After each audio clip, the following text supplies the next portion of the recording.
They did it. They finally did it. And now you non-gamers can suffer along with the rest of us.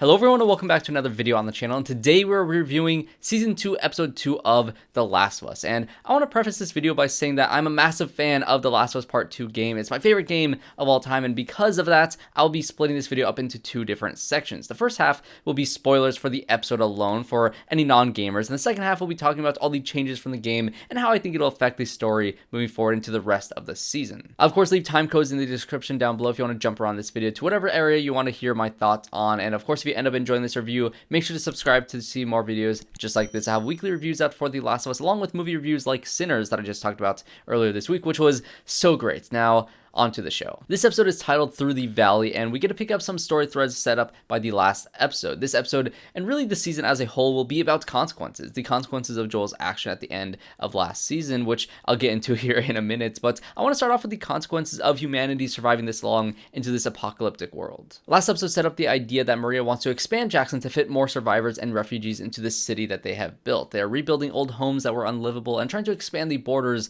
which led to the discovery of some cordyceps vines running below the surface. This lures a massive horde of infected directly towards Jackson as a result of the hive mind the infected have in this series. And I do also want to point out that this is all new for the series. The game does have its fair share of infected. You reference the horde as Abby inside of the game, which was recreated beautifully inside of this episode, but we never saw something this big take down a massive community like Jackson. I do believe that there were some rumors at some point of a Tommy spin-off game or maybe DLC for The Last of Us Part 2 at one point, and I wonder if this story was pulled from that unreleased game, and if that was the case, I want this to exist so bad because this entire sequence was so incredibly intense and it just kept on escalating more and more as the episode went on. Their defense of the walls with the barrels of gasoline was ingenious, but not even that could stop the bloater from breaching the borders, leading to an incredible standoff in the middle of the main street of this town. The body count was extremely high and the number of infected even higher than that, and the one-on-one confrontation between Tommy and the bloater put me right back into the game as all seems so hopeless as the fuel on the flamethrower runs out. The amount of times that exact scenario happened to me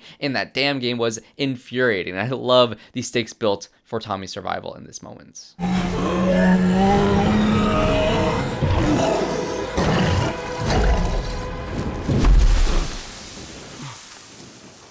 This episode did a lot of heavy lifting in making me love Tommy's character and especially his relationship with Maria, which also doesn't get too much time to develop inside of the game. They were both badasses inside of this episode defending their city, and it was all the more heartbreaking seeing them reunite at the end of the episode as they're surrounded by all the bodies of their friends and family inside of this town. And, we saw them both fear the worst for each other as this battle was, ensuing. This, of course, was a direct reaction to the criticisms of the first season, not having nearly enough infected. And I think that Neil Druckmann, Craig Mazin, and Mark Mylod more than delivered with this episode. This alone would have been perfect for a TV show to build stakes and to worry our audience and wondering if our characters will make it out alive, but this of course was not all. We also pick up with Abby at the start of this episode, seeing her warn her younger self in a dream to not go into this room that would forever change the course of her life. We find out that Abby is the daughter of the doctor from season 1 who was killed by Joel in a very casual manner. This person meant absolutely nothing to Joel in that moment as he was very coldly and very casually thrown off onto the side like he was nothing. But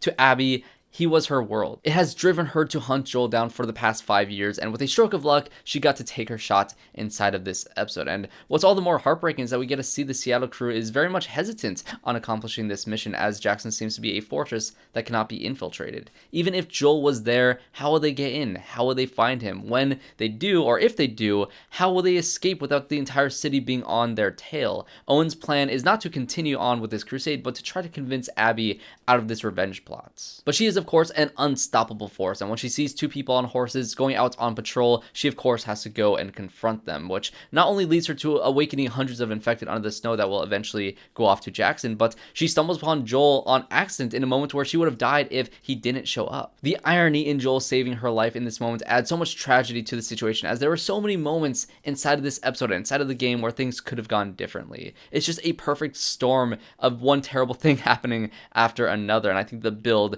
to a what happens at the end of this episode was perfect. As I mentioned, Abby running away from the horde of infected is taken right from the game. The fence sequence is one of those iconic moments from the game that I'm so glad they recreated faithfully for this show, just as intense as I remembered it being. And I will say that they did skip over a fight sequence inside of the room with all the ski lifts, but I'll forgive them for that one. That level just kind of sucked, and I was very bad at it because I'm bad at every single game that I've ever played. So at least for these characters in the show, it's a bit easier for them to run away from those infected. As Jackson is going up in flames in the background, Joel and DINA are desperate to get back to Jackson to help them against the horde of infected, but Abby convinces them to go to the lodge where the Seattle crew is holding up in, leading to one of the most brutal sequences I've seen on TV. There is one small moment here where I wish was a little bit different. Abby, unlike the game, gets to rattle off her little speech that as she is torturing Joel. In the game, Joel mocks her, saying to get her speech over with and kill him already, which we do get kind of here. I just wish we got a close-up of Pedro Pascal in this moment saying this line, because I think it adds so much of his stubbornness to the character, who refuses to acknowledge that he did anything wrong up until his very last moments. And I think that moment in the game was incredibly impactful. Oh, it's funny. I have waited Just shut the fuck up and do it already. Why don't you say whatever speech you got rehearsed? Get this over with. Stupid old man.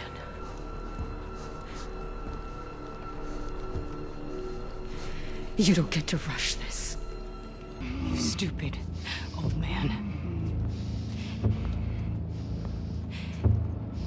You don't get to rush this.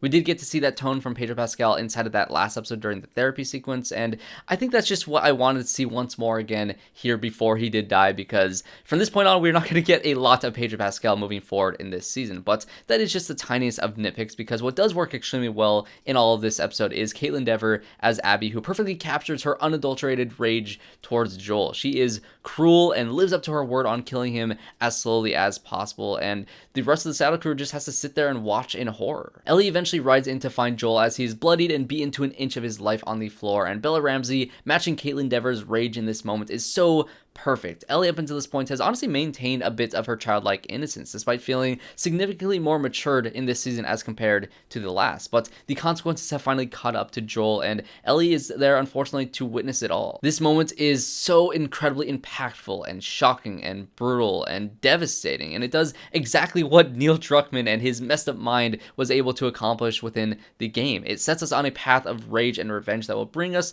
through the rest of this season. I really hope this doesn't have the same effect that the infamous Walking Dead death did inside of that show. If you know what I'm talking about, you know what I'm talking about, but I will defend this story decision as a phenomenal inciting incident to the season and to the story, and I really do implore you all to push through the rage and the sadness of it all, because we are just here at the beginning of this story, and yes, this happened within the first hour of that 50-hour-long game. You are not ready for what's going to happen moving forward. So that'll be the end of this section talking about spoilers for the episode itself, so let's just jump into the game and some of the more spoilery differences that the show has made. And for anybody who has not played the game, feel free to comment down below any of your thoughts to this episode in general. And to any of the gamers, be sure to tag your comments with spoilers if you mention anything that we haven't seen just yet inside of this show. So without further ado, let's get into the game and my theories moving forward. This episode is a wonderful adaptation of the beginning of the game, and honestly, I'm really glad that we got an episode to establish where we are character-wise inside of that first episode. It's honestly still crazy to think that we never got to see Joel and Ellie together in the game before he died. And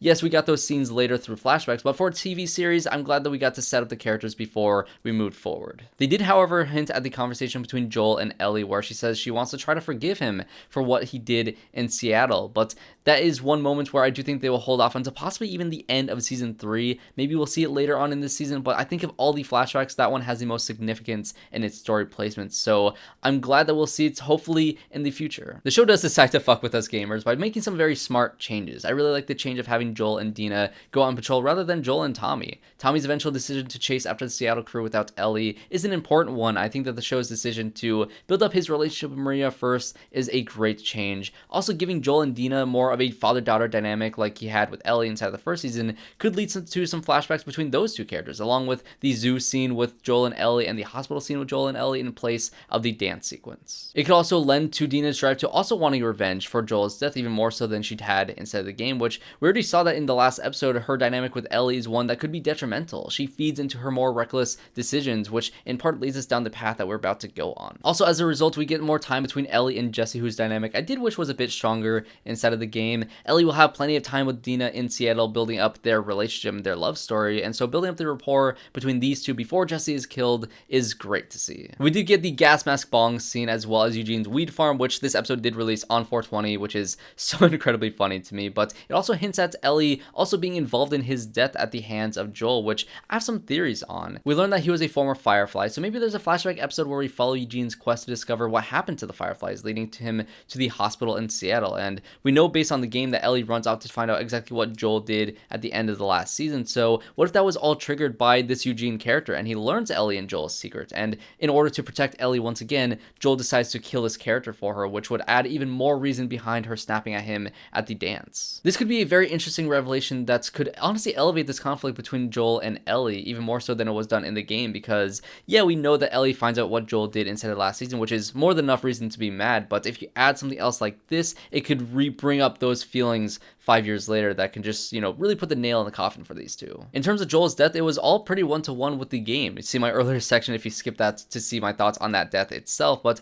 I do believe that Kaitlyn Dever is only credited for 4 episodes this season, which leads me to believe that it'll be a while till we see her again. I know that they've been keeping this structure pretty chronologically in terms of how it was told here versus the game, but I imagine that we will see Seattle day 1 through 3 from Ellie's perspective in the next 3 or 4 episodes of the show, leading up to the aquarium and the theater confrontations. Maybe we see Abby react to Mel and Owen's bodies in the aquarium at the end of episode 6, leading her to confronting Ellie, Tommy, Jesse, and DINA inside of the theater as the finale of this season. And it's possible that they could keep intercutting between their two mirroring stories, but I think it's important to leave out Abby's character arc and realizing that she made a mistake and wants to change as a person for next season. Just like the game, we need to feel Ellie's rage and want to kill this character before the show, like the game, holds a mirror up to Ellie and the audience saying that this cycle of violence is wrong. There were also no official casting announcements for 11 Yara, so I imagine that all that stuff is being held for season 3, which I cannot wait to see. I love that section of the game so incredibly much, and I'm sure the war between the WLFs and the Seraphites will rival that of what we got inside of this episode, but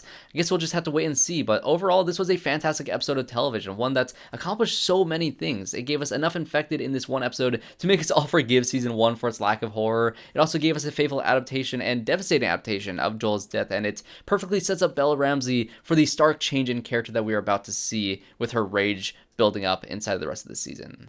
I'm gonna kill you. I'm gonna kill you! You're gonna die! You're all gonna fucking die! But those are just gonna be my thoughts on this episode. I'm very curious to hear what you thought, both the gamers and non-gamers, in the comment section down below. Did you love this episode? Did you hate this episode because of the decisions that the story makes inside of here? And are you gonna, review bomb this series because of one reason or another? Which, God, that I hate that so much, but who's surprised at this point? But all of that does not matter, because what truly does matter is that I love this show, I love this story, and I cannot wait to see how this is adapted. I know they're going to do seasons 2 and 3, they're going to complete this game. Hopefully we get a Last of Us Part 3 game, but if not, I am totally okay with it, because I absolutely do love the ending of The Last of Us Part 2, and I cannot wait to get there inside of this HBO series. But if you did end up enjoying this review, make sure to leave a like and subscribe to the channel to see more reviews just like this one. I cannot wait to continue talking about The Last of Us here on the channel, along with all the movies here in the future. I believe Until Dawn, which is another video game adaptation, which I'm very excited to see that one as well, because I love David F. Sandberg as a director. So stay tuned on the channel for more reviews just like that. So like I said, comment down below, leave a like, subscribe to the channel, and I hope to see you all in my next one.